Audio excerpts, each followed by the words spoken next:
There's a new deal for a ceasefire in Ukraine. Good morning, I'm Miranda Khan, and this is your Newsmax Now update.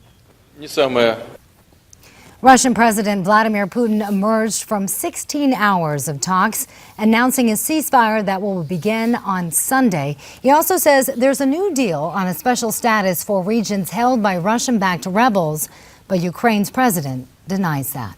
Some Republicans on Capitol Hill are criticizing the president's request to use military force against ISIS. New York Congressman Peter King tells Newsmax that the request is too limited and that President Obama is abdicating his responsibility.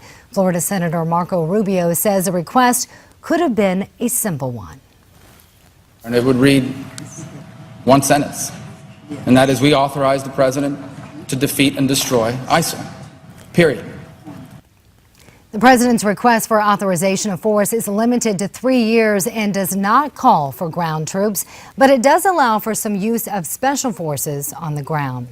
The House has set up a veto showdown with the president.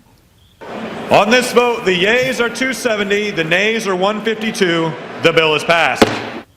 That bill is the one authorizing the Keystone XL oil pipeline. The bill's already passed the Senate. Neither the House nor the Senate has the votes to override a veto. Longtime CBS newsman Bob Simon has been killed. The car he was riding in was involved in an accident last night in New York City.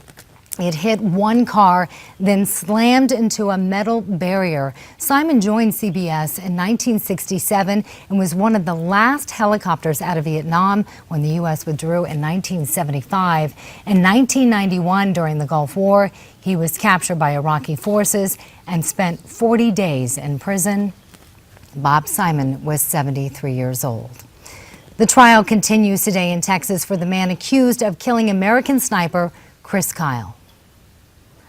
Kyle's widow took to the stand yesterday, at times very emotional and crying. She described her husband as a kind and easygoing man. Lawyers for Eddie Ray Routh are using an insanity defense. They brought up a text message that Kyle sent out about Routh. It reads, "This dude is straight up nuts." Kyle was killed at a shooting range 2 years ago.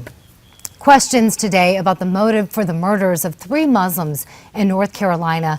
Police in Chapel Hill say the suspect, Craig Hicks, shot and killed the victims in a dispute over a parking spot, but they're not dismissing the possibility that this may have been a hate crime, and the FBI is assisting in that investigation. Another update coming your way in 30 minutes.